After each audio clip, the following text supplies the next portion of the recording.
Allons-y. On va parler médias. Bon, je sais que ça fait longtemps que t'es dedans. T'avais commencé, il me semble, avec... tu me dis si je me trompe, Diva Mag? Non, j'ai commencé avec Urban Hit. Ok. Urban Hit. Ouais, avec Urban Hit. Ok. Et Urban Hit, je sais que t'as fait beaucoup d'interviews. Ouais. Parce que je te voyais à l'époque. Ok. T'avais pas trop de barbe. Non, tu vois, même c'est pour ça qu'on me disait, mais pourquoi tu t'appelles Barberiche? T'as pas de barbe. T'avais pas trop de barbe, t'as fait pas mal d'interviews.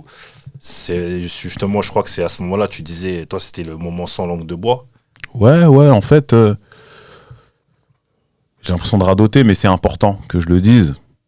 C'est que celui qui m'a mis le pied à l'étrier, c'est Rizwan. Rizwan qui a aujourd'hui Rap Punchline, qui a aussi Rap de Tess. Après, je sais plus si ça existe encore, mais en fait, il y avait deux entités, c'était Rap de Tess et Rap Punchline, qui habitent vers chez moi. En fait, lui, il a eu une opportunité de... Il était patron de Rap de Tess, mais Rap de Tess n'avait pas d'interview. Il n'avait pas d'interview propre. Et il a eu l'opportunité de faire ses interviews chez Urban Hit. Donc, l'association, c'était émission radio, filmée, et on pouvait exploiter le côté filmé. Et donc, lui, il servait de ça pour son média qui était Rap de Tess. Et donc, moi, tu sais, il savait que j'étais fan de rap et tout, et... il me conviait souvent. Vas-y, viens et tout, Barbeux.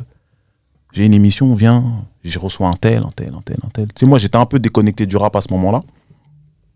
Et il m'appelait, et tu connais, on est en voiture, on débat sur tout, le rap et tout. Et il me dit, ah, franchement, toi, t'es un collab, tu connais et tout. Est-ce que tu peux bosser avec nous? Tu vois, j'ai des chroniqueuses. Elles connaissent pas trop. Est-ce que tu peux gérer cette partie-là? Donc écrire les questions pour les chroniqueuses, gérer un peu les chroniqueuses, les aiguiller et tout. Donc moi je dis vas-y tranquille, tu vois, moi je suis de chez moi, je lui envoie des mails, j'envoie des textos, je lui envoie les questions, tout ça. Donc ouais, tu sais, il y a eu plein d'artistes comme ça. Et dans cette émission, il y avait une rubrique qui s'appelait l'interview sans langue de bois. Donc l'interview sans langue de bois, c'est moi qui écrivais les questions. Donc ouais, on a reçu énormément de gens, tu vois. En plus, t'as reçu des artistes qui ont pété après. Ouais. Bah, celui qui est aujourd'hui un peu le numéro uno, Jul, par exemple, la première interview qu'il fait, je crois, c'est chez nous, tu vois. Il y a Aya aussi. Ouais, Aya, c'est une histoire particulière. Ouais, il y a Aya, mais Aya, ça a été après. Parce qu'en fait, il y a eu 2 temps à Urban Hit. Il y a eu même 3 temps. Il y a eu le premier temps où j'écris les questions pour la rubrique.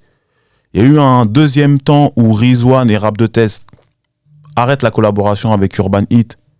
Et moi, Urban Hit vient me chercher. Et donc, c'est moi qui suis devant. Ça devient mon émission. Et donc, c'est à cette période-là que je reçois Aya, Lina Mayem, Neige, MHD. Mais Aya, c'est pas parce qu'elle elle vient de... Enfin, je sais pas... je me suis dit ça, c'est que comme elle est d'Aulnay, de Villepinte, il n'y a pas... Pas du tout, pas du tout. En fait, pour la petite histoire, j'avais ma petite sœur qui vivait chez moi, Sadjo. Elle était au lycée à cette époque-là. Et tu vois, moi, comme je t'ai dit, j'étais un peu déconnecté. Donc, t'as vu, elle est jeune et tout, et je lui demande, ouais, vous écoutez quoi, vous? Et tu sais, elle me dit, ouais, et tout, il y a une Renoir et tout, qu'on écoute tous au lycée, elle s'appelle Aya. Ok, d'accord. Elle me fait écouter à l'époque J'ai mal. Donc j'écoute, t'as vu, moi J'ai mal, j'ai pas forcément accroché sur J'ai mal, mais derrière arrive Brisé. Et j'écoute Brisé et tout, je dis, ah ouais, c'est pas mal et tout. Et moi, je sentais que, à cette époque-là, qu'il y avait un nouveau cycle qui arrivait. Un cycle où la jeunesse mettait en avant ses origines. C'est en quelle année, ça, à peu près? On est en 2014-2015, en fait. Et tu sais, je sens, moi, que tu sais, c'est au moment où tu sais, t'as les Nazak, Black, Fababy, ils font des physios, ils font, tu vois, tu sens que tu sais, la nouvelle génération arrive avec l'afro et met en avant ce côté quinf, met en avant cette africanité, tu vois. Et moi, je suis là et je me dis, ah, on est dans un nouveau cycle. Sachant qu'avant, dans tout ce qui était chant, chez les meufs, c'était les rebeux. Ouais. Qui étaient là. Et très peu de Renois qui étaient mis en avant. Et donc moi, je suis là et je me dis, ah, ça change là. Il y a beaucoup de petites Renois. Les Renois dans la société, elles sont totalement différentes. Elles commencent à... Parce que moi, je dis aujourd'hui, t'as vu, il y a eu des périodes où à un moment donné, t'as vu, nous, quand on était plus jeunes, t'avais que les femmes blanches qui étaient là, tu vois. C'est-à-dire que nous, comme modèle, nous, à la télé, les Hélène et les garçons et tout, t'as pas de noirs. Dans les séries, à part le Cosby, à part les séries Quinry où tu vois des noirs, mais nous, en France, il n'y en a pas. Donc, tu t'identifies à quoi aux petites deux blonds, aux yeux bleus, aux petites brunes. Non, mais c'est la réalité, tu vois. Ouais, c'est vrai, Tu parles à n'importe quel jeune Renois de mon époque, tu vois, il va te le dire. Donc après, t'as une autre période où c'est les rebeux qui sont au top de ouf. C'est pour ça qu'il y a eu beaucoup de mariages mixtes à cette époque-là. Tu vois, c'est là où ça commence, les mariages mixtes et tout. Il y en a toutes patates et tout, Renois, rebeux et tout. Et moi, je suis là dans un truc, je dis, là, c'est le prime des Renois. Là. Tu sais, je sais pas, je sens qu'il y a un cycle. Tu vois, il y a plein de choses. Après, c'est dû à plein de choses. Hein. Et du coup, moi, je suis là. Je lui envoie un DM. Je sais plus si elle répond. Mais en fait, il y a quelqu'un qui me répond. Junior, je lui passe un gros big up. Et on commence à converser. Ah ouais, comment ça va et tout. Et moi, je lui dis, regarde, écoute, moi, j'ai une émission. Franchement, elle génère beaucoup d'audience. Là, il va avoir la rentrée, c'était en 2015. Je fais, ouais, il va avoir la rentrée. Et moi, j'aimerais bien avoir ton artiste pour ouvrir la saison. Et moi, je lui parle. Je lui dis, écoute, t'as vu ton artiste, là ça va être un phénomène de société parce que t'as vu, il y a un cycle. Tu sais, je lui explique ce que je viens de t'expliquer, je lui explique. Et c'est marrant parce que, tu vois, je suis retombé sur les DM. Tu vois, ce que je suis en train de t'expliquer, je l'ai en DM. Tu vois, je le regarde et tout. Et je lui dis et tout. Et il me dit, vas-y, ok. Donc, la première émission de 2015, c'est avec Aya. Là, t'as eu l'œil. Et pour l'anecdote, quand on la reçoit, Junior et Alonso et son équipe, ils viennent. Et ils me disent, regarde, écoute, tiens, regarde Barbeux, parce que nous, on tournait le jeudi, et avant, rappelez-vous, les clips, ils sortaient le vendredi. Et du coup, il nous dit, tiens, regarde, il y a le clip qu'elle a fait avec Fababi. Il sort demain. Et nous, on avait tourné le jeudi, donc nous, on regarde le clip, et moi, je vois le clip. Je suis là, je dis, ouais, c'est des quinries ou quoi, les deux là. C'est une dinguerie. Genre, moi, je kiffais Fababi, ses punch, ses trucs, et je vois, ils arrivent. Tu vois, une image, comment c'est propre, Aya, comment elle est, Fababi, comment il est et tout. Je suis là, je dis, mais c'est quoi ce truc-là là? C'est la révolution. Deux Renois en plus. C'est un Renois qui prend une Renois, parce que ça se faisait. C'était rare en fait, tu vois. Je me dis, le petit frère, il a ramené une Renois et tout. C'est un truc de ouf. Donc, nous, on fait notre émission jeudi. Le lendemain, l'offre d'un voyou. Et tout pète à partir de ce moment-là. Et donc après, ce qui se passe, c'est que donc ça pète. Donc moi, je suis toujours en relation avec Junior. Et Junior, il est là, on DM. Barbeux, il y a ça qui arrive, il y a ça, il y a ça qui arrive. Et je lui dis, frérot, t'inquiète, tout se passe comme prévu. Je te jure. Et donc, son ancienne équipe, à chaque fois, m'invitait.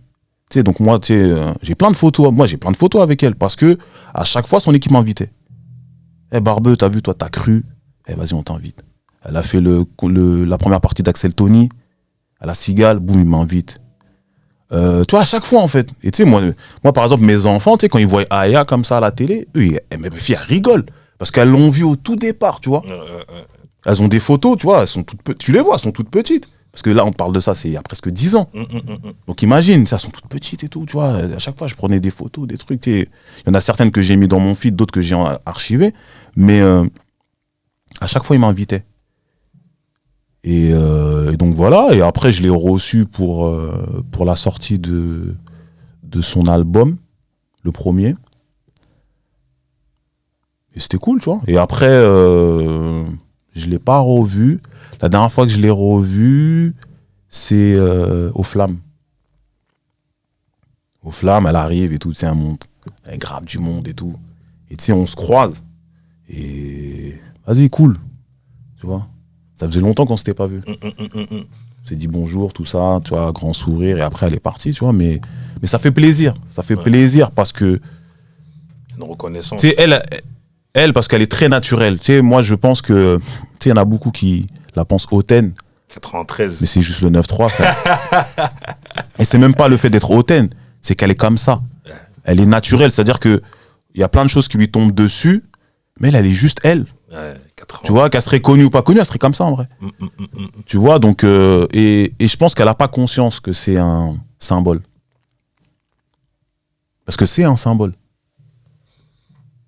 Tu vois, ou peut-être que elle le met de côté, parce que c'est quand même dur, lourd à porter, mais c'est un symbole de malade mental, tu vois. De fou. Mais comme je te disais, tu as fait beaucoup d'interviews avec des gens qui ont pété après. Ouais. Ouais, il y en a plein. Et ces gens-là qui ont pété. Il y en a une qu'on regrette. Bon, après, malheureusement, il y a eu un destin tragique après, mais c'est MHD. Ouais. En fait, nous, on reçoit MHD, pareil. Je crois que c'est ça, hein, c'est 2015 ou 2016, je ne sais plus. On reçoit MHD, pareil. Moi, parce que moi, en fait, ce que j'aimais faire, c'est de prendre des photos.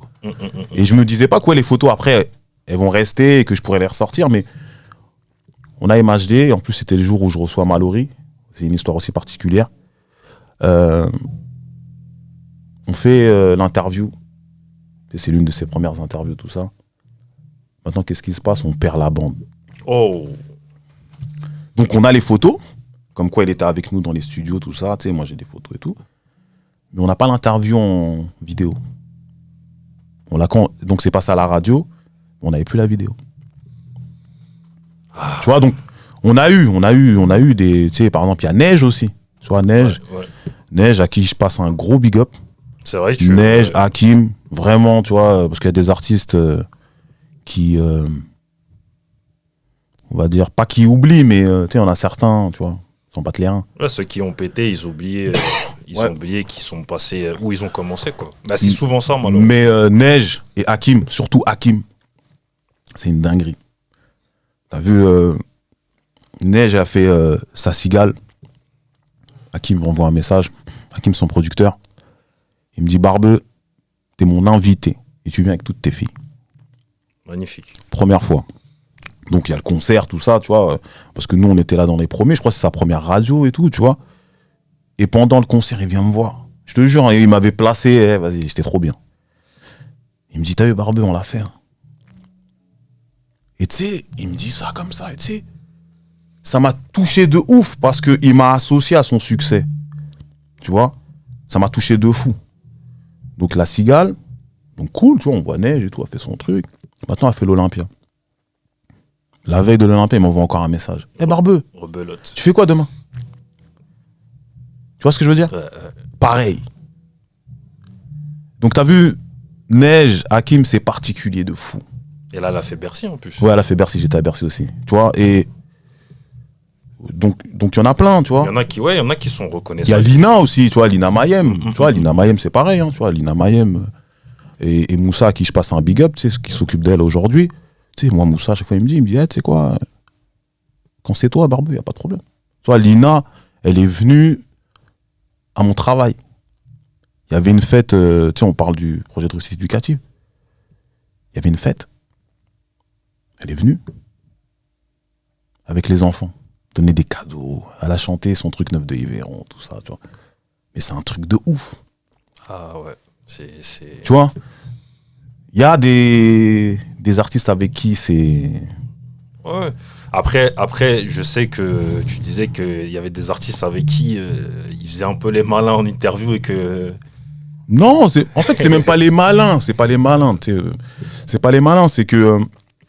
Tu vois, Urban Hits, ça a duré quand même plusieurs années. Mm-hmm. Et du coup, durant ces années, on a reçu tout le gratin de ces époques. Ouais. Tout le monde. Parce qu'on faisait partie du circuit promotionnel des artistes. Et on faisait beaucoup de vues, donc ils venaient. Et bah ouais, tu sais, il y en a certains qui, dans leur son, dans leur com, faisaient les mecs gang. C'est une réalité, tu vois. Ouais. Mais après, ils nous demandaient de couper certains passages. Et tu vois, moi, qui ne suis pas du sérail journalistique, c'était bizarre pour moi. Tu vois, en plus, tout à l'heure, on parlait du côté 9-3, tout ça. Tu sais, pour moi, Faut assumer. Ouais, moi je pars d'un principe que tu le dis, bah tu l'assumes, tu vois. Y a pas d'animosité, mais tu l'assumes. Et moi, j'arrive dans un milieu où les mecs, ils sont gang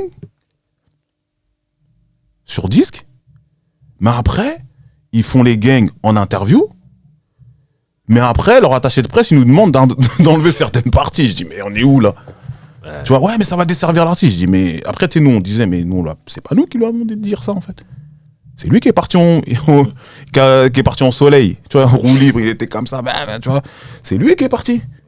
On lui a pas dit de parler, tu vois. Et donc il y a eu cet envers du décor là que j'ai découvert aussi, tu vois. Mais après c'est après que j'ai compris, oui, la musique c'est un métier. Tu dois respecter une image, tu vois. Tu dois pas te griller avec un tel. Tu dois éviter les bad buzz. Tu vois, c'est après, moi, que j'ai compris ça. Mais c'est vrai qu'au départ, je trouvais ça un peu bizarre. Et t'as fait aussi, donc on parlait tout à l'heure d'Iva Mag. Ouais. Moi, j'ai une question. Parce que je sais que tu revendiques partout que t'es un fervent fan de Karine. Ouais, partout. Tu préfères donc plus la musique, entre guillemets, féminine que celle des hommes? C'est vrai. C'est vrai. Mais pour quelle raison? Je sais pas. Sensibilité. Ouais, c'est une histoire de sensibilité. Et tu sais, moi, tout à l'heure, je parlais d'Anne Noah. J'ai son père qui est venu me garder. On a 5 ans d'écart. J'avais, du coup, quand je suis arrivé à Villepinte, donc ouais, j'avais 6-7 ans. Il est venu du bled pour me garder. Et lui, c'était un danseur et un fan de R&B. Tu vois, lui, il a jamais été dans le rap hardcore. Tu vois, c'est pour ça que, tu vois, quand certains sites, par exemple Ministère Hammer, moi, je suis pas dedans. J'ai pas forcément écouté parce que ce n'était pas mes influences. J'ai connu par la suite, mais tu vois, à l'époque où ça sort, je suis pas dedans. Parce que moi, on va dire que mon grand, c'est mon oncle, hein, mais on a 5 ans d'écart, donc on évoluait comme deux frères. Lui, ce qu'il écoute, c'est Joe Desi, c'est Joe. Tu comprends? Ces années, tu vois ce que je veux dire? SWV, tu vois, moi je suis dans ça, moi. Bobby Brown, tu vois, moi je suis dans ça, moi. C'est-à-dire que, tu sais, le rap, ouais. C'est-à-dire que moi, tu vois, le rap, je l'apprécie, je l'écoute, je le découvre en feat avec des chanteurs de R&B, moi. En vrai. Donc, quand je grandis, j'ai cette sensibilité-là à la mélodie, au chant. Et du coup, il y a une compile qui marque, c'est 24 carats. C'est une compile pour moi, qui est la plus grosse compile de R&B qui a jamais été faite. Et dedans, tu vois, t'as des Wallen, t'as des Justy, t'avais Aphrodisiaque, t'as Driver. C'est là où je découvre Driver, tu vois. Mais moi, je suis dans un truc où, moi, faut que ça chante. Toi, t'étais déjà dans la mélodie, quoi. Dans la mélo, tu vois. Et après, je tombe sur une compile qui s'appelle Cercle Rouge. Et dans Cercle Rouge, il y a Karine. Qui a plusieurs morceaux. Tu vois, je crois qu'elle en a 2 en solo. Et elle avec Rousneg, où elle rappe. Donc moi, je suis dans un truc où je me dis, mais attends. Moi, je kiffe Lauryn Hill. Et en France, il y a une meuf qui est comme Lauryn Hill. Qui rappe et qui chante. Tu vois, donc moi, je suis matrixé de fou, moi. Je me dis, ah ouais. Donc, à l'époque, toutes les sorties discographiques de Karine, je les épie. T'as vu, en plus, nous, on est de l'époque où c'était Urban Music, je crois que ça s'appelait. Ouais, Urban Music, je crois, à Châtelet. Tu sais, c'était un magasin de vinyle. Et du coup, tu sais, t'avais un DJ, il était là, il mettait toutes les nouveautés Quinry, et les DJ, ils venaient, ils achetaient tout. Nous, on venait, on achetait tout. Tu vois? Et j'allais là-bas, je regardais, j'écoutais. J'allais à la Fnac, j'écoutais. C'est-à-dire que Karine, dès qu'elle faisait une apparition dans un disque, je l'achetais. Même si elle a un morceau, même si elle a un feat. Je prenais le CD. Pas de Spotify, où tu fais tes playlists et tout, tu vois. Donc moi, j'achetais le CD rien que pour entendre Karine. Donc un vrai fan, quoi. Ouais. Jusqu'à aujourd'hui. De fou, tu vois. Okay. Et Karine et Wallen. Parce qu'il y a eu aussi Wallen. Tu vois, Wallen, elle a eu un impact de fou. Ouais. Wallen, ses albums, je les ai saignés. Ces albums. Tu vois, et après, j'ai été dans une mouvance où chaque artiste féminine qui sortait, j'achetais. Donc il y a eu tout le monde. Jalan, Sandy Cosette, Kaina Samet. Donc, ce qui fait qu'après, t'as voulu faire les divas et t'as voulu faire les divas. T'as même voulu faire un podcast les divas aussi. Non, en fait, ce qui se passe, c'est que je fais Urban Hit. Urban Hit, comme je te le disais tout à l'heure, je reçois tout le monde. À Urban Hit, comme moi j'ai cette sensibilité pour les artistes féminines, je leur suggère à chaque fois d'inviter des chanteuses. Donc à l'époque, on est en 2013, 2014, c'est pas bankable du tout. Ça fait pas de vues, ça vend pas. Donc souvent on me disait vas-y Barbeux, toi, c'est trop les meufs et tout, tu vois. Et moi j'étais toujours à demander des infos sur les artistes féminines. Il y a même une interview. Souvent, je remets la vidéo. Je demande, je crois, on est en 2013 ou 14. Je demande à Esprit Noir, parce que je reçois Esprit Noir. Et je lui dis, ouais, elle devient quoi, Neige? Et Esprit Noir, il est là. Il se dit, mais ouais, comment il connaît Neige? Parce qu'avant, Neige était avec eux, avec Style Fresh, Esprit Noir et tout. Et il me dit, mais comment il connaît ça, lui? Tu vois? C'est-à-dire, moi, je suis dans l'interview d'Esprit Noir, mais je demande Neige. Je lui dis, mais Esprit, excuse-moi, elle devient quoi, Neige? Il est là, tout. Et je laisse cette image, je laisse cette vidéo. Et je vois qu'il est étonné. Il se dit, mais attends, mais comment il connaît Neige? Alors qu'elle faisait que des refrains, des trucs, tu vois. Donc, j'avais reçu aussi Sarah Riani, tu vois. Moi, j'étais beaucoup dans ça, moi. Et donc, Urban Hit, quand je commence à voir l'émission qu'à moi, j'ai reçu trop de meufs, moi. Tu vois? Parce que j'avais cette sensibilité. Et après, du coup, comme j'avais ma petite visibilité et que je rencontrais les artistes et il y avait un bon feeling, j'ai décidé de créer un site qui s'appelait divamag.fr. Donc c'était un site, donc je pense que c'était le premier, à mettre en avant les chanteuses et rappeuses urbaines. Donc j'ai fait ça. Pour matérialiser ce truc-là, j'ai fait un espèce de cypher qu'on peut encore trouver sur YouTube, les divas, dans lequel il y avait Lina Mayem, Neige, Mallory, Yanissa et Lucille Cruz. Et donc, tu vois, on fait le truc et tout. Donc, déjà, le fait de combiner des artistes féminines, bah, ça se faisait pas. Et en plus, dedans, on avait deux des artistes qui étaient en vogue. Neige, qui commençait à arriver, et Lina Mayem, qui avait son gros buzz. Mais c'était une dinguerie. On arrive, on voit, je vois des 200 000, 300, là, il y a 500 ou 600 000 vues. Je dis, wow. Et du coup, donc après, j'ai fait le site. On était dans le site, mais après, j'ai dû arrêter parce que la gestion d'un site, c'est compliqué. Et moi, je m'y connais pas en vrai, tu vois. Donc, j'ai arrêté. Et là, dernièrement, parce que tu parlais du podcast, le Diva Podcast, avec mon gars Equinox, qui s'occupait de Mallory anciennement, et maintenant de Mélina SDK, qui a beaucoup travaillé avec la MZ et tout, Equinox. On a monté, on relance Diva. En podcast. Il y a le podcast, mais il y a plein d'autres choses qui arrivent aussi. Ok. Plein. Mais, Barbeux, t'es aussi producteur de l'émission La Récré. Ouais. Je sais que, avec ton acolyte, vous avez beaucoup galéré. Vous avez traversé du désert, vous avez cherché des partenaires, c'était un peu chaud. À un moment donné, vous vous êtes dit, est-ce qu'on va relancer ou pas? Et finalement, vous êtes là, bien installé. Ouais. Vous faites des envieux, je le dis. Hein. Okay. Et vous êtes là, vous recevez des gens, c'est intéressant, ça rigole. Comment ça se passe? La récré, il faut rendre à César ce qui appartient à César. C'est que là, on voit que Booba et moi, mais c'est le programme de beaucoup de gens. Tu vois, la récré arrive après un live qu'on fait à Grigny, parce que Grigny et leurs médias Néo Musique, ils avaient l'habitude à l'époque de faire des lives sur Facebook. C'est-à-dire qu'ils faisaient leurs interviews et après, ils mettaient en direct et ils faisaient des lives Facebook sur des thématiques. Tu vois, ce qui se passe aujourd'hui, là où tout le monde débat sur tout, et eux, ils le faisaient déjà sur Facebook. Et un jour, ils décident de faire un thème sur les médias et d'inviter plein d'acteurs. Donc, ils m'appellent moi, Urban Hit, ils appellent Fif, Bouscapé, ils appellent Juliette, ils appellent Tonton Marcel, il y a Bob, anciennement Génération, il y a Booba qui est là, il y a aussi un frérot du média Basket Blanche, il y a Lord Killer, tu sais, on est Une bonne équipe. Il y a Grice, il y a Max Payne, tu vois, on est tous là et tout, on fait le débat. Et tu vois, on fait le débat, on fait le live et tout, et on voit que le live, c'est une dinguerie. Ça rigole, ça se vanne, tu vois, tout en étant pertinent.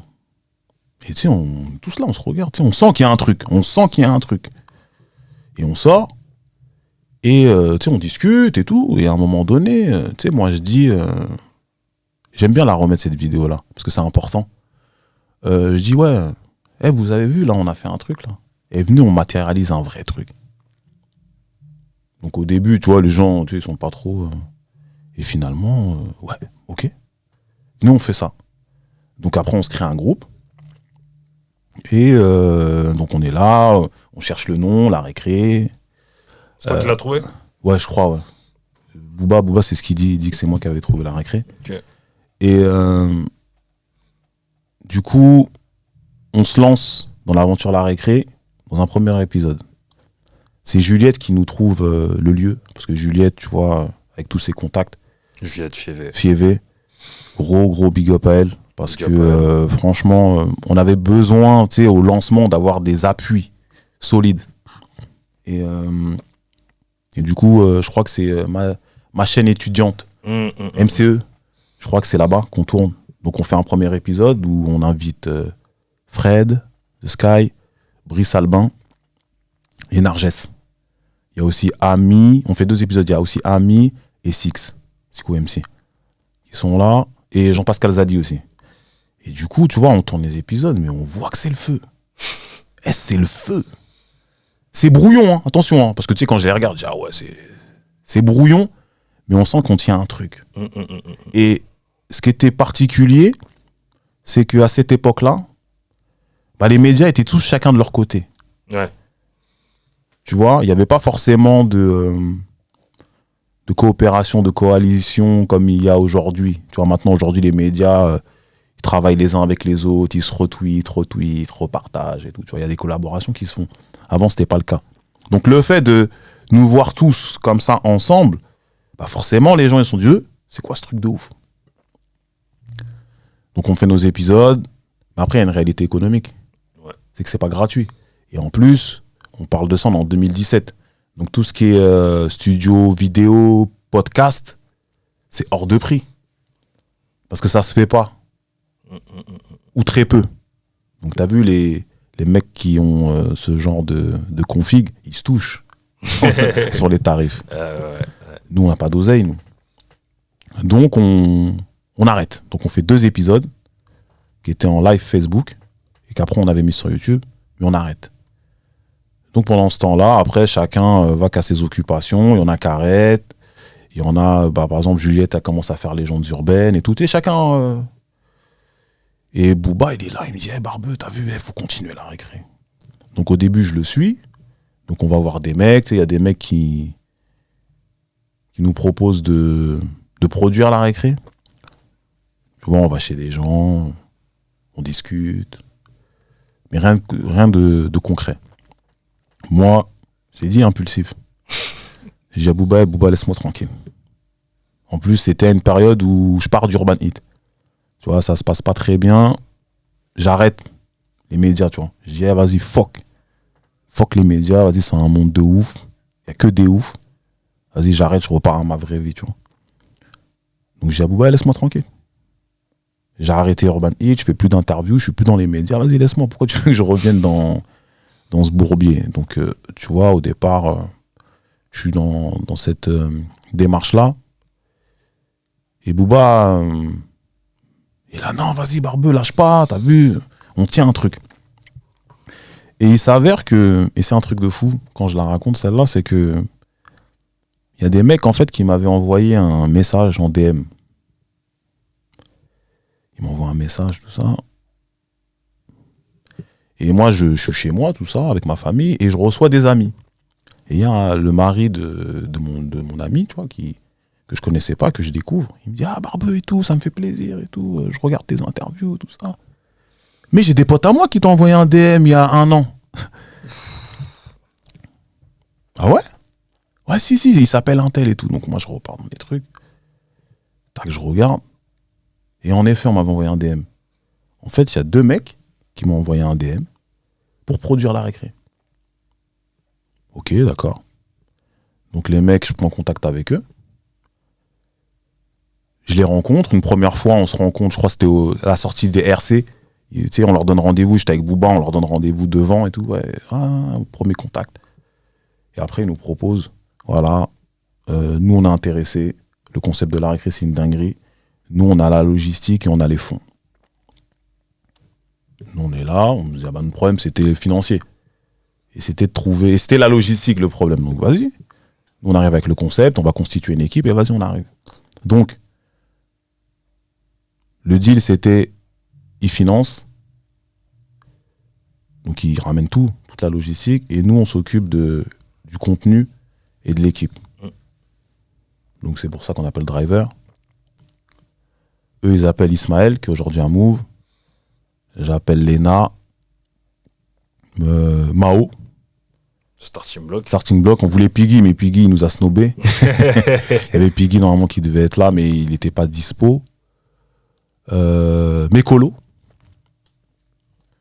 tu vois, Penda, tu vois, qui à l'époque écrivait à Génération et qui bossait aussi avec moi sur Diva, tu vois, qui est en école de journalisme. Donc je lui dis, vas-y, tu sais quoi, viens avec nous. Elle vient. Donc on crée la nouvelle récré. Et donc on part avec cette nouvelle récré en 2019.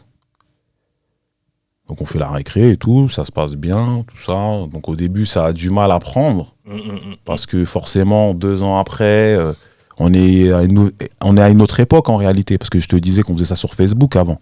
Là, on arrive, t'es sur YouTube, il y a Insta qui est à fond. Tu vois, 2019, Insta, t'as vu, ça commence à être à fond. Donc au début, c'est compliqué, tu vois. Donc on reçoit, je crois qu'on reçoit John Rachid, on reçoit Sams. Mais c'était pas chaque semaine. Hein. Et arrive le confinement. Parce que je te dis 2019. Après 2020, hiver 2020, t'as le confinement. Donc après, en sortant du confinement, moi, je suis en voiture, je reçois un message de l'artiste qui me dit, tu sais, il me fait une vidéo, il me dit, Barbeux. Il regarde la récré, il me dit, c'est toi là. Et il tue votre programme, vas-y, je veux passer. Parce que je l'avais reçu à Urban Hill plusieurs fois et tout. Donc, ok, vas-y. Donc il m'invite dans son studio, j'y vais, on discute, il me parle un peu, tu vois, parce que ça faisait longtemps qu'on s'était pas vu. Et je lui dis, tu veux toujours revenir? Il me dit, mais frérot, t'inquiète pas, je parle pas pour rien. Il vient à la récré. Son épisode, c'est une dinguerie. On parlait de l'indépendance. Son épisode, une dinguerie. Twitter. Tout le monde en parle parce qu'il a dit des trucs de ouf dedans. Et nous, on n'est pas prêts, nous. Twitter, ça retweet, l'épisode, il monte. Des 100 000 et tout. Alors que nous, on était habitués à quoi? 5, 6, 7, 8. Tu sais, en sponsorisant, tu vois. Là, tu vois, boum, 100. On est choqués, nous. Et du coup, l'artiste, c'est lui qui a donné vraiment le boom pour la récré saison 2. Parce que, avec son passage, l'audience, elle a décuplé, tu vois. Et les gens qui nous regardaient pas ont découvert. Ouais. Et donc voilà, après... Donc, t'es producteur de la récré, donc d'une émission YouTube, d'un média. Mais pour en revenir, en fait, je vais essayer de faire un parallèle pour que tu comprennes. Vas-y. Je sais que sur tes réseaux sociaux, tu as partagé une vidéo d'un certain chanteur qui aujourd'hui est à la tête, est vraiment au top. Ok. Taiki. Et dans ton message, tu dis, il faut le suivre. Ah, t'as vu ça sur mon feed? 2017, c'était en 2017. Bien sûr, berger pas mouton, voilà. Toujours. Attends. Et donc, comme je disais, t'es producteur d'une émission télé. Sauf que dans cette émission, enfin, d'une émission YouTube. Dans cette émission YouTube, vous avez pris la récré junior, il y a 2 petits aussi qui arrivent. Ouais, ça après.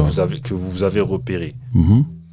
Est-ce que, ma question est de savoir, après il y a Neige, etc. Ma question est de savoir, est-ce que tu n'aurais pas forcément, t'as pas l'âme d'un producteur quelque part? T'as ce flair-là. Parce que Regarde, tout à l'heure, tu disais, je sentais qu'il allait avoir une ère qui allait changer. C'est pas commun, en fait, de sortir ces choses-là. Team Walid, c'est pas commun non plus. Et Taiki, qui aurait pu miser sur lui, tu vois. Et là, aujourd'hui... En plus, excuse-moi de te couper, ce qui est drôle avec Taiki, c'est que, tu vois, et ça a été aussi l'une des raisons pour lesquelles j'ai quitté Urban Hit, c'est que, tu vois, moi, le changement, je le sens. Moi, j'ai mon émission, tout ça. On vient de faire une année de ouf. Et donc, moi, je propose des nouveaux concepts. Dont le fait de mettre en avant les rookies et de mettre un peu plus d'afro. Et je propose Taiki. Et en fait, à l'époque, on me dit non, c'est un peu trop, pas communautaire, mais je sais plus, confidentiel, ou je sais plus, on m'a sorti un terme. Et moi, je leur dis, vous êtes des tarés, vous. C'est ça l'avenir. Tu vois ? Parce que, pourquoi Taiki ? Parce que Taiki, il y a eu un moment où on a collaboré ensemble. Tu vois, de par Equinox. Equinox, il connaissait. Nous, on s'occupait de Mallory. C'est mon grand frère, il s'occupait de Mallory. Et du coup, tu vois, Taiki, on le convoque chez Equinox, qui avait des liens déjà avec lui. Et tu sais, on lui dit, Frangin, tu fais du bon taf. Tu fais du bon taf. Donc, tu vois, le petit, il est là. Ah, merci et tout, tu vois. Et le jour même, on fait un son, Mallory, Taiki. Tu vois. Et donc, on le fait, parce que Eki, il avait son home studio, donc on le fait d'abord chez lui. Et après, on va en studio pour le faire, le morceau. Et tu sais, je vois la machine que c'est, le petit, tu vois. Je suis là, je dis, mais c'est une dinguerie, lui. Trop fort. Donc moi, quand je repars à la radio, moi, j'ai été en studio avec Taiki, moi. Donc je sais ce qu'il donne, moi. Et je dis, attention, il arrive. Tu vois, et c'était même au début où, tu sais, avec Baraka Adama, tu vois, il était pas encore avec Baraka Adama, tu vois, il y avait des pourparlers, tout ça, tu vois. Tu sais, nous, il y a tellement d'artistes comme ça, en fait. On était là, nous, tu vois, on a vu tout ça. Et moi, quand j'arrive à la radio, je leur dis, c'est eux, là, les prochains. Oh, mais non, qu'est-ce que tu racontes ? Tu vois ? Donc, ouais, l'âme de producteur, ouais, parce que tu sais, même à l'époque, quand j'étais à Villepinte et qu'on rappait, tu vois, on a toujours été comme ça, de s'occuper des plus jeunes que nous. Tu vois, moi, par exemple, dans ma ville, il y a des petits, ils peuvent te dire, Barbeux, c'est le premier qui m'a emmené en studio. Barbeux, c'est le premier qui nous a fait une compile de la ville. Barbeux, c'est lui qui a fait le premier clip. Tu vois, après, quand je dis ça, c'est pas pour faire genre, mais c'est factuel, en fait, tu vois. T'as des noms d'artistes que t'as, non ? Ouais, mais après, c'est pas, ils ont pas été connus par la suite, mais tu sais, j'ai mon petit Youssef, j'ai mon petit Aldé, j'ai mon petit Saïd qui était super fort, tu vois. Il y a Bias, tu sais, moi j'ai fait un projet qui s'appelait Choc de Génération, tu vois. Tu sais que Bias, c'est quelqu'un de ta famille ? Ouais. Ok, les jumeaux ? Ouais. Ok. Freddy et Armel, ouais, Exactement. mais ça, c'est mes petits sûrs, ça, tu vois. Des turbulents de malades. Je les ai gardés, ils avaient des 6 ans, mais laisse tomber, c'était des fous. Non, mais tu comprends ce que je veux dire ? Ouais. Si tu demande à Freddy, tu vois, ou tu leur demandes, demande-leur. Moi, tu vois, après Freddy, je l'ai eu au foot. C'est-à-dire que, tu vois, ce côté bienveillant, essayant de tendre la main aux autres, aux petits frères, c'est quelque chose que je fais naturellement en réalité. Tu vois, il n'y a pas de gloire à ça, c'est naturel. Et donc, dans la musique, ça a été la même chose. Tu vois, je te dis, on a toujours, en fait, on s'est toujours occupé de plus jeunes que nous ou de gens qui voulaient exceller dans leur domaine. Donc, c'est juste une suite logique. Tu vois, après, moi, j'arrive dans quelque chose de professionnel, je rencontre des professionnels, je rencontre des gens, et j'ai ma sensibilité, tu vois. Tout simplement. Et très bien la transition, Barbeux. Si je te dis Burby, ça te dit ? Ouais, si, c'est un nom c'est un nom que je me suis donné rapidement, mais en vrai, ça n'a pas fait long feu, tu vois. Et c'est en fait, c'est des déclinaisons de Barberiche. Tu vois, c'est vrai qu'aujourd'hui, on m'appelle beaucoup Barbeux, tu vois. Mais c'est des déclinaisons et c'est à des moments où j'essayais des trucs. Parce que comme je t'ai dit, j'ai toujours eu ce truc un peu de avant-gardiste un peu.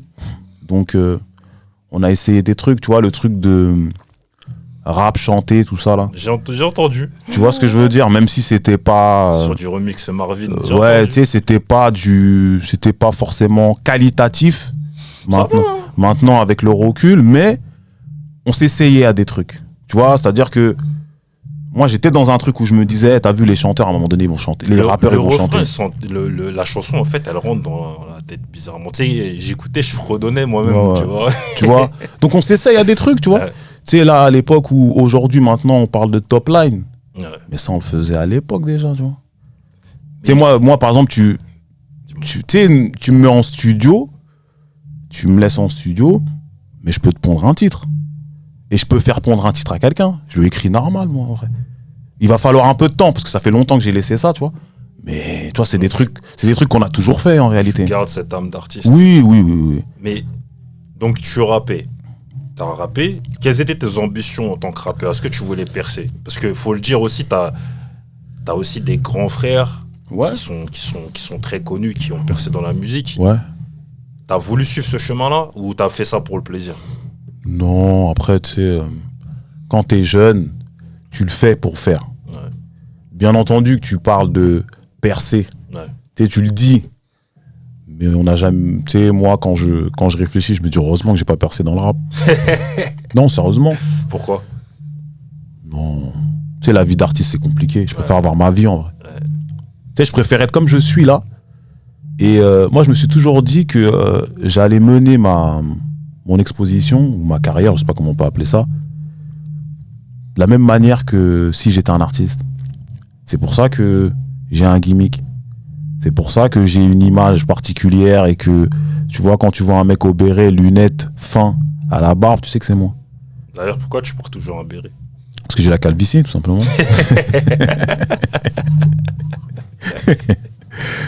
Non, parce que j'ai la calvitie et parce que ça va avec le personnage. Ouais.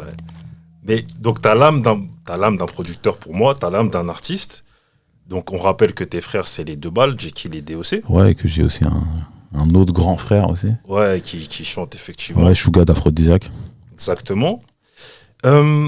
Maintenant, je vais poser, bon, je vais pas dire une question qui fâche, mais t'as rappé, etc. On te connaît comme étant quelqu'un d'assez offensif vis-à-vis des rappeurs. Donc, comme on dit, qui n'a pas sa langue dans sa poche, sans langue de bois. Ouais. Je vais, entre guillemets, me faire le procureur. Vas-y. Est-ce que le fait que tu sois offensif, etc., le fait que tu sois en pourfendeur, est-ce que c'est pas une sorte de frustration? Elle est belle ta question. J'ai l'impression de me voir. Non, mais parce que, en gros, tu vois quelqu'un qui a rappé qui n'a pas percé. Tu vois qui, on va dire attaqué, mais disons que c'est quand même un pourfendeur au niveau du rap, tu vois. Il est assez offensif parce que t'es connu comme ça, c'est l'image que tu as. C'est pas moi, mais c'est l'image que tu as. Assez froid et dur. Les gens vont se dire, ouais, mais tu sais, c'est un jaloux, c'est un frustré parce qu'il n'a pas réussi. Qu'est-ce que tu en dis? Elle est belle ta question. Merci. Elle est belle. Ça, franchement, elle est belle la question. Déjà, première chose, c'est sur le fait que les gens me voient offensif, Ouais. méchant, Froid. Tout à l'heure, on parlait du béret, Ouais. on parlait de la barbe, on parlait des lunettes. Et ben, c'est un package. C'est-à-dire qu'aujourd'hui, les gens m'aiment et aiment me détester par rapport à ça. T'es clivant. C'est le but. Parce que le fait d'être clivant attire l'attention. Et du coup, tu découvres le fond. Ouais. Je dis ça pourquoi? Moi, j'ai commencé les médias chez Urban Hit. Si tu regardes mes interviews d'Urban Hit, j'étais pas comme ça. C'est vrai. J'étais souriant. Ouais. Non, c'est vrai. Eh oui. Tu comprends ce que je veux dire? C'est-à-dire que, parce qu'on me le dit ça, mais la réalité c'est que j'étais pas comme ça. Je suis pas arrivé comme ça en fait. C'est un cumul. Donc, il y a le cumul, parce que comme je t'ai dit, moi j'arrête les médias en 2017. Quand j'arrête en 2017, il y a plein de choses qui se passent. J'arrête parce que j'ai une déception de fou au niveau du média. D'accord? J'arrête parce que dans les coulisses, On a failli étrangler 2-3 personnes. Non, mais c'est une réalité. Tu vois, il y a une réalité, tu vois. C'est des artistes, tu vois. Ça veut dire que je rentre dans un truc où moi, je rentre dans la musique. C'est pour ça que je te dis que quand je suis rentré, j'étais jovial. Je rentre dans la musique où je suis jovial et j'en sors. Je suis énervé, aigri. Parce que j'ai vu des trucs. Parce qu'on m'a fait des trucs. Tu comprends? Et tu vois, quand je les raconte aux gens, ils comprennent. Ça veut dire que moi, quand j'arrête en 2017, comme je te dis tout à l'heure, fuck les médias, fuck le rap, fuck les rappeurs. Donc moi, quand j'arrive en 2019, mais je suis en mode Kalash. Je vais vous allumer tous. Mais tu vois, tout à l'heure... Tu comprends ce que je veux dire? Mais tu vois, tout à l'heure, quand on parlait des profs, tu parlais de contexte. Ouais. Mais tu vois, nous, d'un œil extérieur, lorsqu'on voit ça, on se dit, ouais, mais il est dur, tu vois. Bien sûr. Après, il y a besoin. Parce que c'est vrai que tout à l'heure, tu parlais de gens lisses. C'est vrai que toi, t'es pas connu, de toute façon, tu dis sans langue de bois. T'es pas connu comme étant lisse. C'est-à-dire que tu dis ce que tu penses. Bien sûr. Et c'est une qualité. C'est une qualité.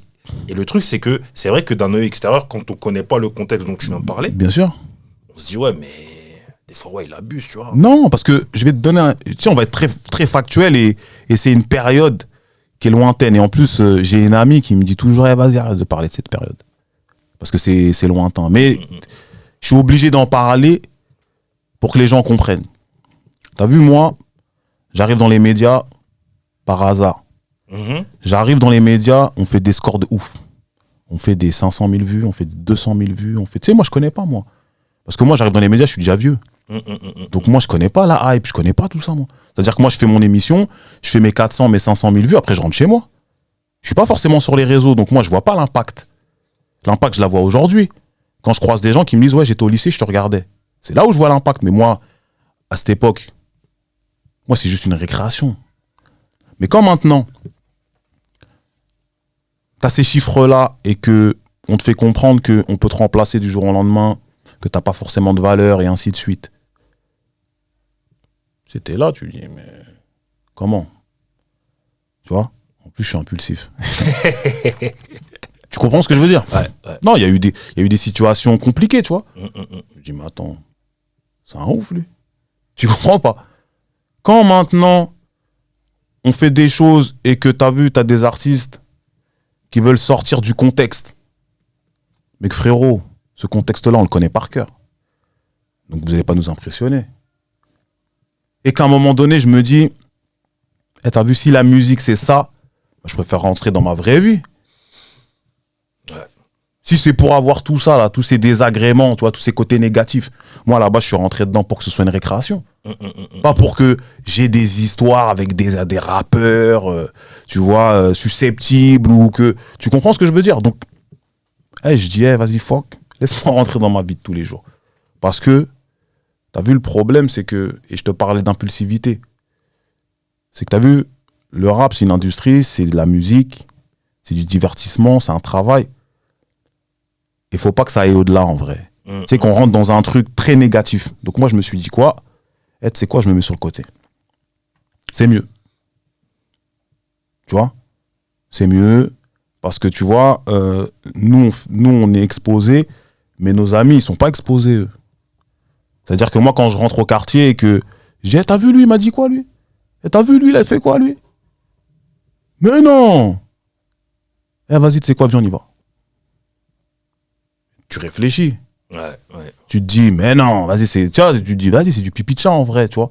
En plus, on commence à... Nous, on avait pris de... Moi, j'étais déjà vieux, moi. C'est-à-dire que ces histoires-là, t'as vu, ces trucs-là... vas-y. Moi, je veux pas d'histoire, moi. J'aime bien ne pas avoir d'histoire. Mais quand tu racontes l'histoire avec tes potes, ils disent, mais il t'a manqué de respect, lui, c'est un ouf. Rappeur par rappeur, on va le soulever. Tu te dis, vas-y, t'as vu. Tu comprends ce que je veux dire? C'est-à-dire que... Moi, je prends du recul après pour revenir à ta question. Donc, c'était juste pour dire que, tu vois, ce côté frustration. Donc, le côté frustration, ce côté méchant, entre guillemets, il n'arriverait pas à cause d'une... Je t'explique pourquoi il est arrivé. Ensuite, ce que je dis aux gens, c'est que trouvez-moi un moment où je suis désobligeant et malveillant. J'ai mes positions, j'ai mon avis, j'ai mon ton, mais en aucun cas je suis malveillant et désobligeant envers qui que ce soit. C'est vrai. Tu comprends ce que je veux dire? C'est-à-dire que moi, quand on me donne cette image, c'est parce que y a personne comme moi. Avec l'assurance que j'ai, tu vois. Et comme en plus, et je l'ai dit dans l'interview de Calcium, moi je fais jeune. Donc ils se disent, il veut quoi ce petit là? Tu comprends ce que je veux dire? Ils se disent, mais comment il parle? C'est vrai que tu fais pas ton Mais âge. frérot, j'ai 40 piges. Ça veut dire que moi, quand j'arrive, moi je te parle comme un mec de 40 piges. Ouais. Et tout le vécu que ça implique. Ouais. Tu comprends? Mhm. C'est-à-dire que nous, on n'a pas été habitués à mettre des gants lorsqu'on parle. Surtout que je suis pas malveillant, tu comprends ce que je veux dire? On parle comme on se parle en fait. Mais les mecs, eux, ils regardent la caméra, ils voient un mec qui est frais, non, ils voient un mec qui fait 25-30 piges et qui parle comme ça avec une assurance, on dirait... Mais non, moi je parle pour un mec comme un mec de mon âge. Ouais, Tu vois? Donc il y a ça aussi qui joue. bien sûr. Ce côté, ouais, parce que moi on m'a dit, ouais, t'es arrogant, t'es un but de ta personne. Je dis, ah ouais? Non. Non mais c'est des choses qui sont ressorties, tu vois. Non, moi, moi, je te dis, en tout cas, d'un œil extérieur, c'est que tu parais. Tu sais, pas genre. Je vais pas dire repoussant, mais quand on te voit, en fait, on se dit, ouais, tu sais, il a l'air d'être vraiment comme ça tout le temps, en fait. Non. Alors que quand on. Moi, je le pensais. Ouais. Après, quand j'ai discuté avec toi, je dis, mais en fait, c'est pas ça. Rien Non. à voir, tu vois. Mais tu sais, en fait, moi je suis pas timide mais réservé. Mm. Tu vois, si tu nous observes, par exemple, Booba et moi, quand on va dans des événements, lui qui est très communicant, Ouais. parle avec tout le monde et tout, moi je suis dans mon coin, moi. Mais je suis dans mon coin pas parce que je veux pas vous parler, c'est que je suis réservé.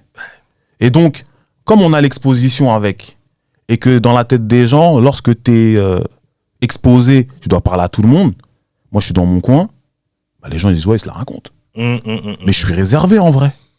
Ah bah, faut le dire, faut que les gens ils le sachent. Tu comprends ce que je veux dire? Bien sûr. Parce que quelqu'un qui me connaît pour de vrai, il sait. Ok. Il le sait. Il y a beaucoup de gens qui disent ah moi je pensais. Tu vois. Maintenant, par rapport à la frustration du fait que mes frères soient des légendes, Mhm. et que moi j'ai rappé et que tu pouvais penser que ce soit dû à ça, bah non, parce que déjà, tu vois, moi mes frères, j'ai fait la connaissance de mes frères, j'avais une vingtaine d'années. C'est-à-dire que moi, je peux pas nourrir cette frustration-là. Tu sais, de me dire, ah ouais, non. Ouais. Parce que moi, avant, je les regardais comme un fan. Je sais pas si tu vois ce que je veux dire. Ouais. Moi, entre mes frères et moi, il n'y a pas de compète. Tu comprends? Moi, je les regarde comme un fan.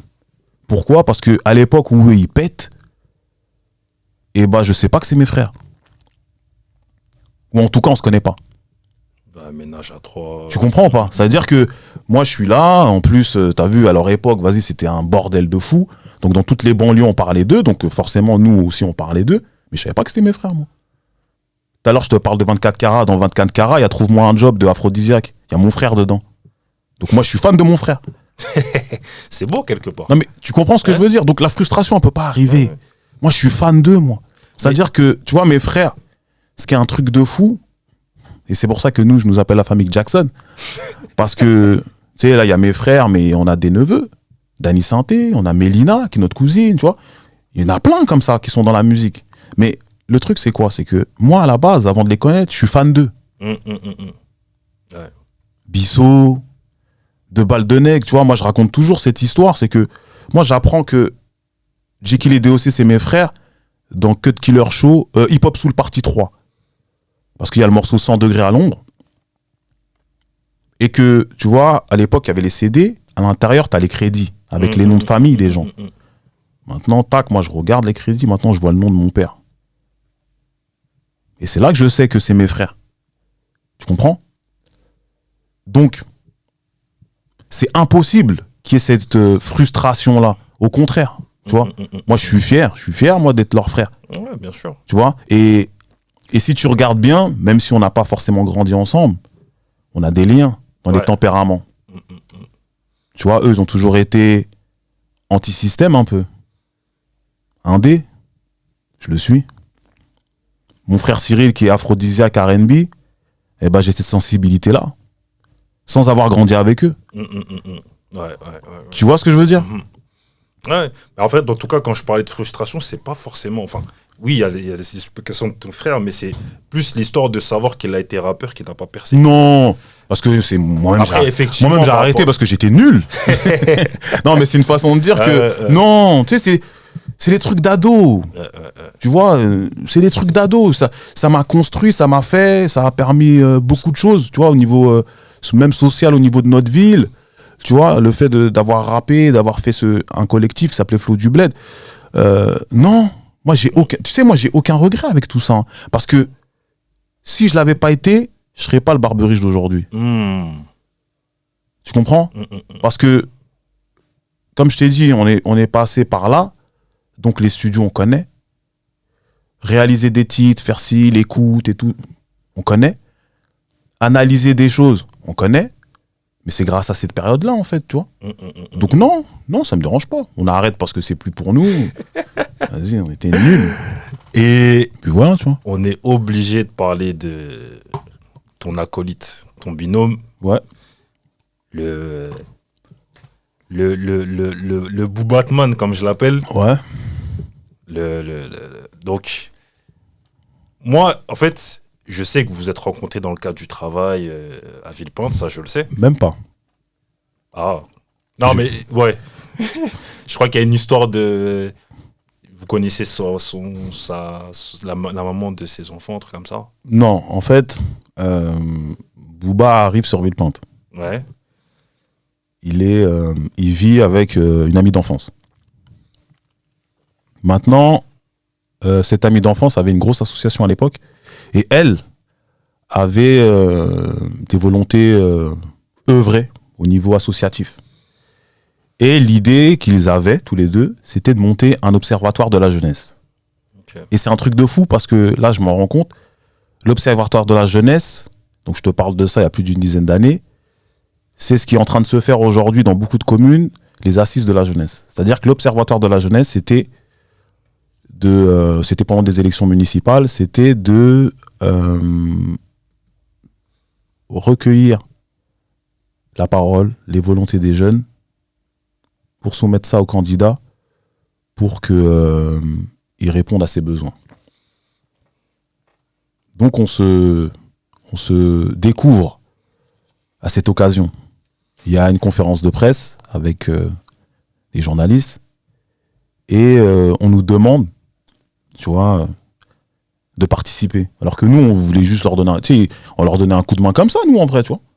Et ils nous demandent de participer à la conférence de presse. Et c'est conférence de presse, tu connais ton gars. Tu vois? C'est-à-dire, moi, je suis là, des punchlines, tu sais, comme je suis, tu vois. Et Booba, il est là, il me dit, tu sais, il me connaissait pas, hein. Il dit, mais le Boug, là, il est chaud. Tu vois? Et donc, après, on se lie d'amitié, tu vois. Ouais. C'est vraiment à cette occasion-là. Très belle amitié, très belle. En plus, le truc, c'est que vous avez une alchimie qui est naturelle. C'est-à-dire que je vais prendre un cas concret, c'est le podcast Raconte ta parentalité, mon Paris FM, auquel tu participes. Ouais. Et tu sais, quand Booba dit ouais, on a été élevé avec des objets, genre des objets volants, et toi, t'ajoutes non identifiés. Ouais. Et là, je me dis, ouais, non, en fait, les deux, ils sont connectés, tu vois. Il y a un truc. Ouais, parce qu'on se connaît par cœur aujourd'hui.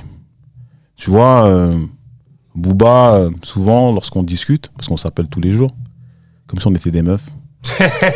C'est pas sexiste, hein, ce que je dis. Hein, commencez même pas à me mettre dans une sauce bizarre. À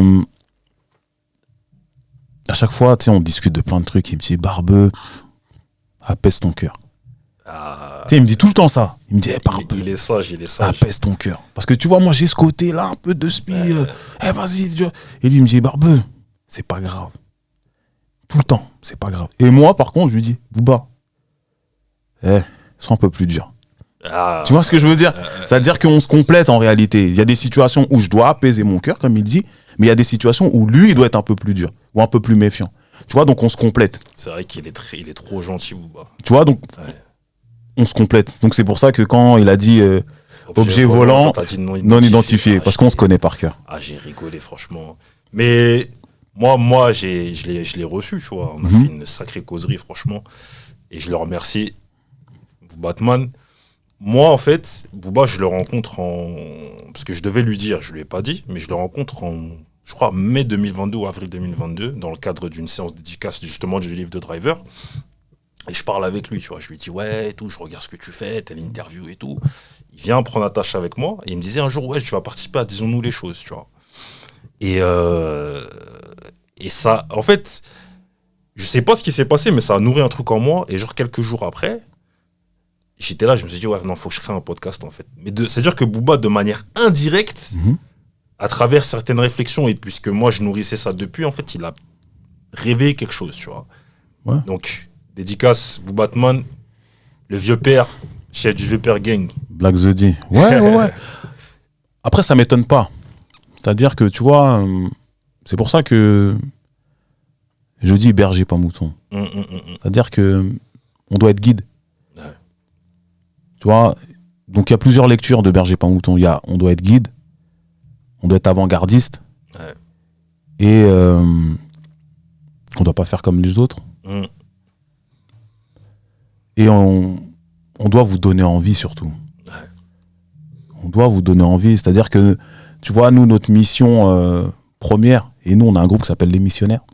Ouais, c'est vrai qu'il avait dit ici que vous étiez en mission, effectivement. Tu vois, on a un groupe qui s'appelle Les Missionnaires. Nous, l'idée, vraiment, dans tout ce qu'on fait, et je me permets de parler en son nom, c'est que nous, on veut susciter des vocations, on veut susciter des envies, des projections. Tu vois, parce que, bon, là, on le fait par le biais des médias, tu vois, parce que, aujourd'hui, tous les jeunes sont connectés sur les réseaux. C'est pour ça. Tu vois, nous, quand on arrive et qu'on fait la récré, tout à l'heure, tu parlais de politique, et c'est social ce qu'on fait. Pourquoi ? Parce qu'on sait que dans les médias, la diversité, c'est compliqué. En tout cas, dans certains. Et nous, lorsqu'on arrive, lorsqu'on met des coups de pied dans la fourmilière, c'est pour s'affirmer. Tu vois, quand on prend Driver comme présentateur, c'est pas pour rien. Tu comprends ? C'est que on est là, on veut un présentateur noir, compétent, très fort.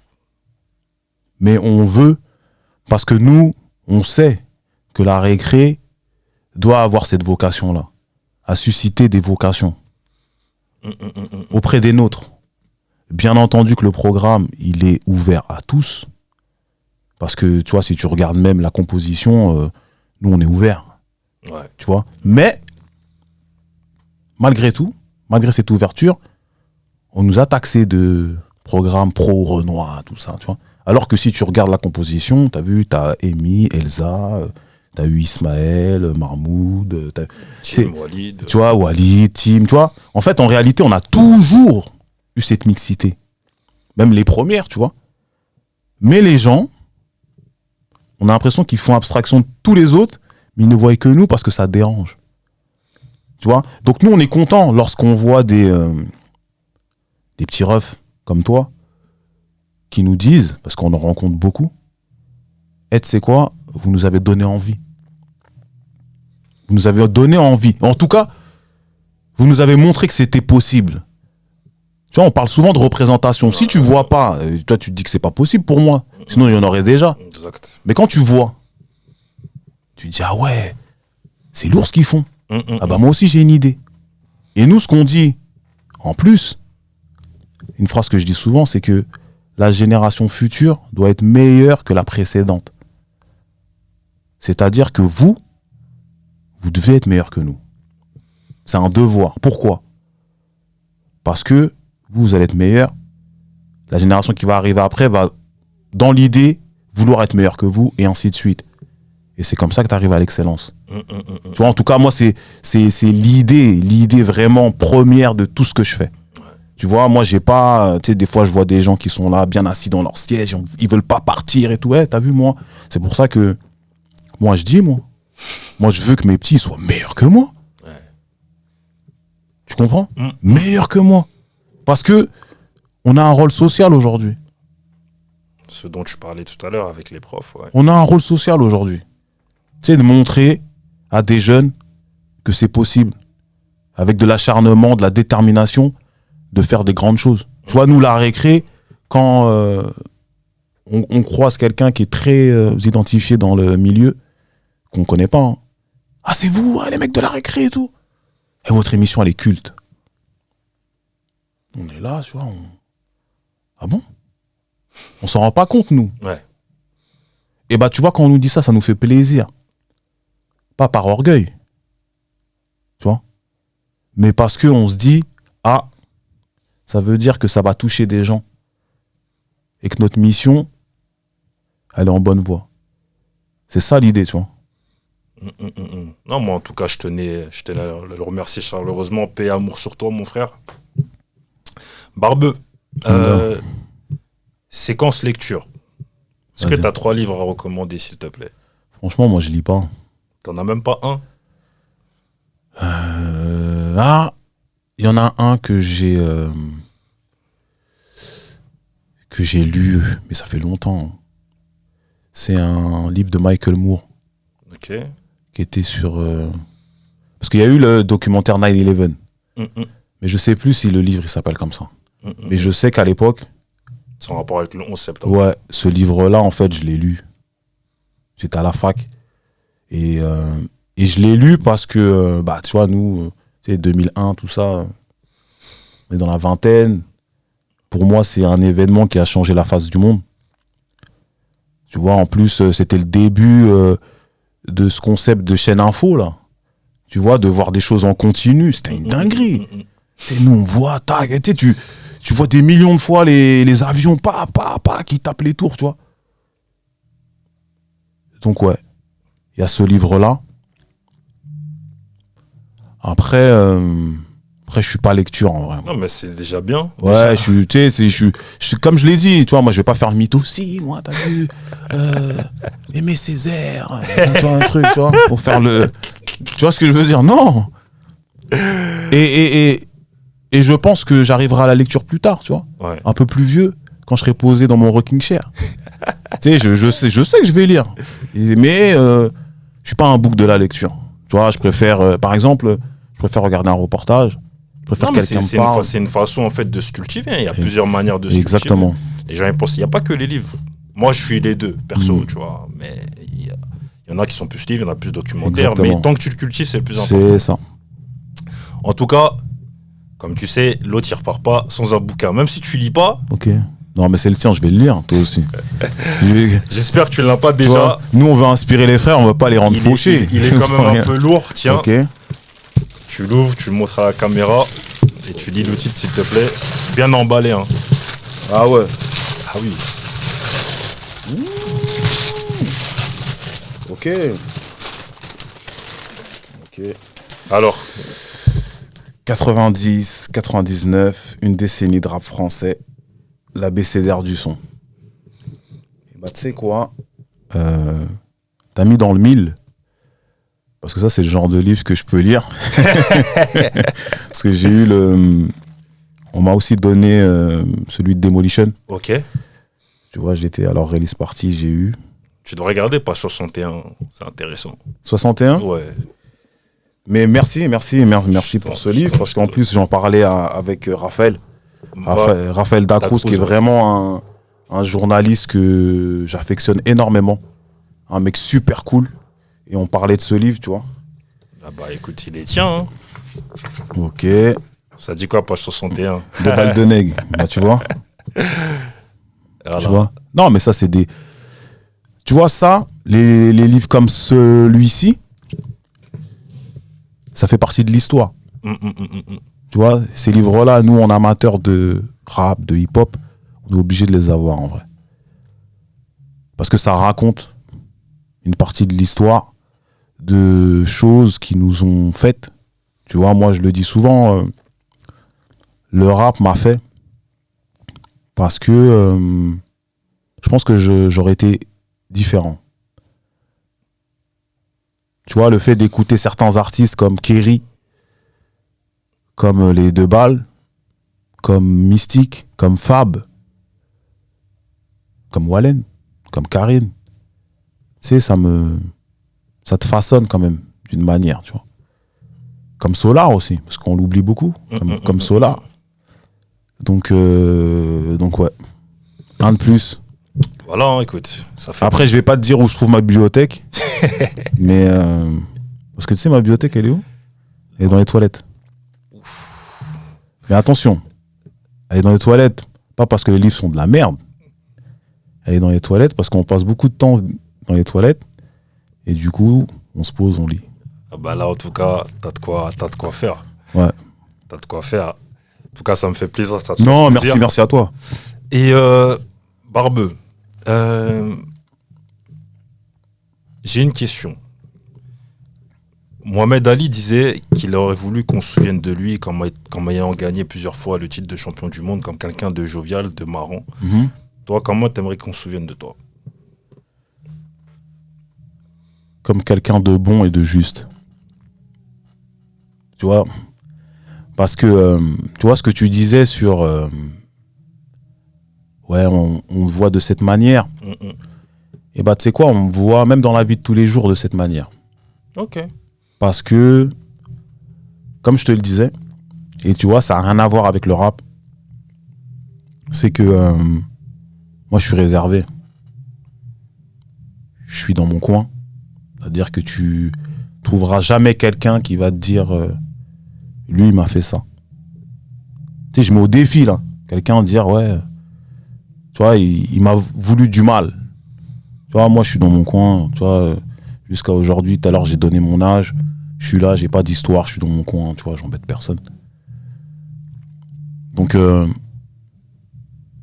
être bon et juste. C'est-à-dire que, tu vois, moi,